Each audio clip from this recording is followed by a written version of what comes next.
Hello everyone, I'm Paul and today we're solving problem 3453, separate squares 1. This is medium and here I will show you my intuition, approach and efficient solution. We are given a 2D integer array of squares where each element has 3 numbers. The first 2 correspond to the bottom left corner of the square and the third one is the size of the sides. So if we are given this input, here we have 2 squares. Let's take this one. The bottom left corner is at 0, 0, meaning here, and each side has a size of 1, so we can build this square. And the square corresponds to this element. Our job is here. We need to find the minimum value for y that splits the total area of the squares that we are given in 2 equal parts. If we pick y equals 1, well, now we are splitting the squares here, and the area above the line is 1, the area below the line is 1. Given that we have equal areas, this is a valid scenario. Now we could also pick y equals 2. If we split the squares here, the area above the line is also 1 and the area below the line is also 1. But we need to find the minimum y coordinate. So the minimum between 2 and 1 is 1. So finally we return 1 for this input. And this is very important. Squares may overlap, so this might become tricky. What if we have this? If we are given this input, we have 2 squares. The first one is the big one and the second one is the small one. The total area here is 2 times 2 for the big square, meaning 4, and 1 times 1 for the small square. 4 plus 1 is 5, so this is the total area. We are looking for the perfect y that splits this area in 2 equal parts, and this value happens to be 1.16667. As you can see, we can have up to 5 decimals because of this. Answers within 10 to the power of -5 of the actual answer will be accepted. So this is very important. We are dealing with float numbers. Let's go back to this example. Instead of trying to calculate the perfect value for y, what we can do is try different values for y with a binary search. So the low bound here will be either 0 or the minimum value for y in the squares, so we keep 0, and the maximum possible value is given by the maximum between y plus size among the squares that we have. 0 plus 1 is 1 and 2 plus 1 is 3. So the maximum is 3. This is our high bound. Now here you could also use 10 to the power of 9 times 2 because the maximum possible y is this and the maximum possible size is also this. So this and this is basically the same. This is a little bit more efficient, but this will also work because remember that binary search runs in big O of log n time complexity, which is very efficient. So the midpoint in this case is 1.5. This is the current target. What if we split this here with a value of 1.5? Well, now the area above is 1, the area below is 1, and given that these are equal and we are trying to find the minimum possible value for y, we need to reduce our target. So how do we reduce the target in binary search? Well, we can move high to whatever we have mid. Now the target is here at 0.75. So what if we split the squares about here at 0.75? Well, the area above the line is given by this square plus this small chunk. Let's say that we know how to get the area, so the result in this case will be 1.25. And the area below the line is given by this chunk, which is 0.75. So here we need to do 1.25 minus 0.75, which is 0.5. In case you know what this is delta area. This result will tell us if we need to increase or decrease our target. Given that this is positive, whenever we find a positive result, this means that the area above our target is greater than the area below the target.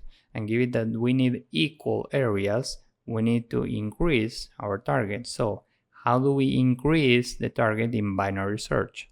Well, we move left to whatever we have mid.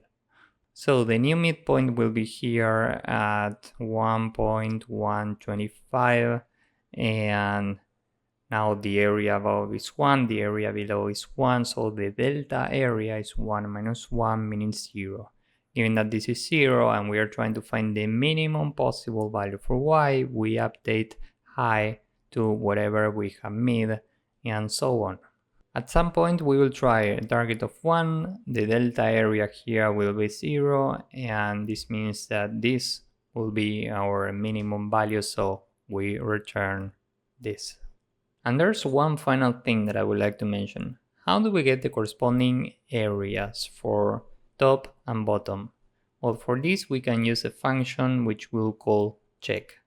And in this function we are checking what are the areas above and below the line. So let's say that the line is here.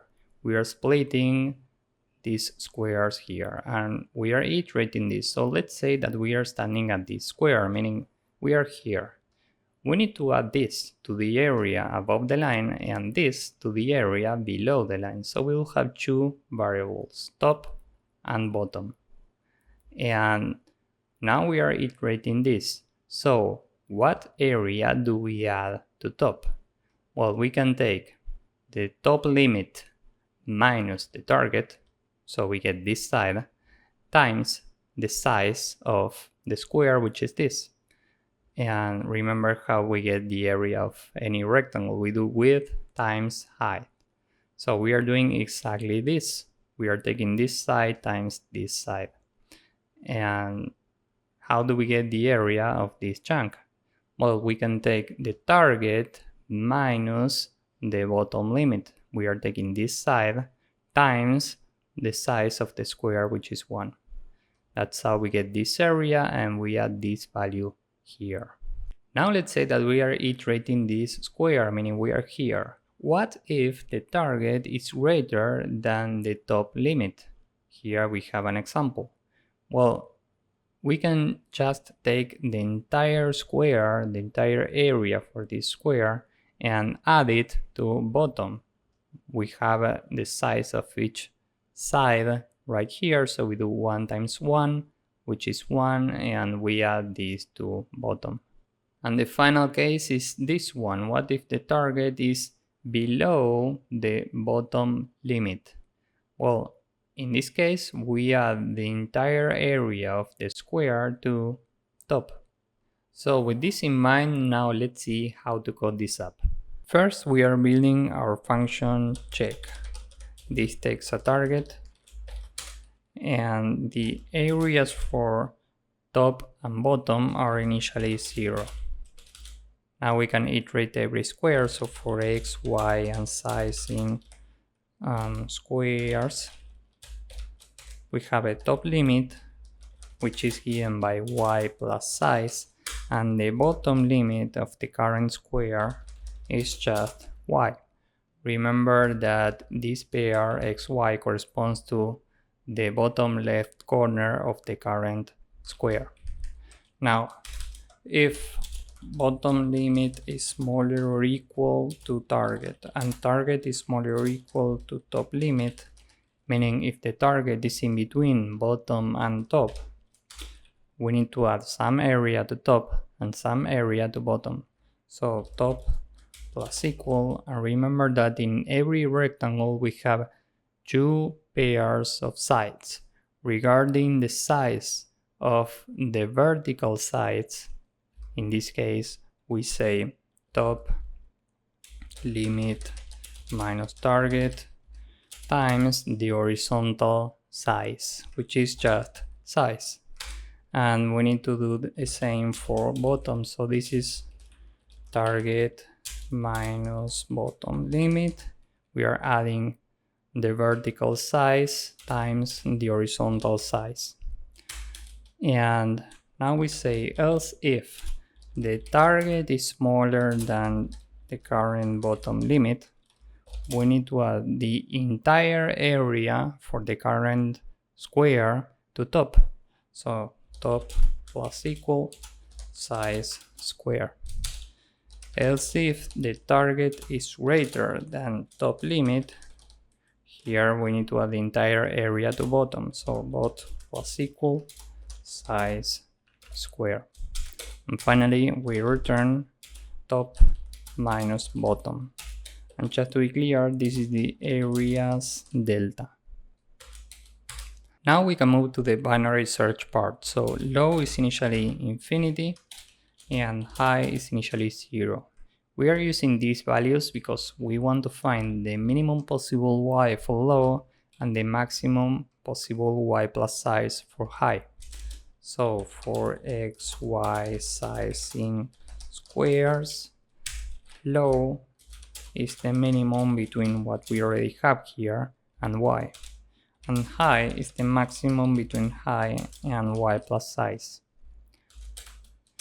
So now what we would do normally is, while low is smaller than high, the midpoint is low plus high minus low divided by 2, and if check mid is greater than 0, we will update low to whatever we have mid plus 1, else high is equal to mid, and finally we return high. Now we have a few problems here. We are dealing with float numbers, so instead of rounding down this midpoint, we need to use this division. And here we are adding 1 whenever we move low. So given that we are dealing with float numbers, maybe you are thinking about using 0.00001 because the error margin is 10 to the power of minus 5. This means that we can have up to 5 decimals, but this will throw time limit exceeded because whenever we move low, we are moving it to mid plus a very small number. So we will require a lot of operations to reach the result.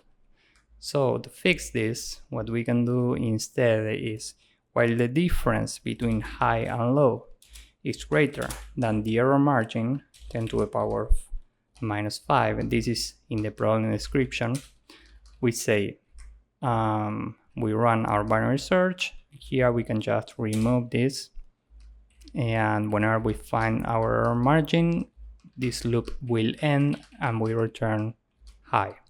So this is the entire code. Now let's submit this. As you can see, this works and it's efficient.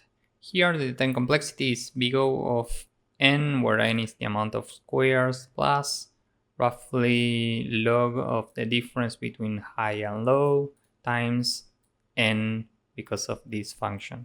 And space complexity is big O of 1. So if you found this useful, please drop a like, subscribe, and see you in the next one. Bye bye.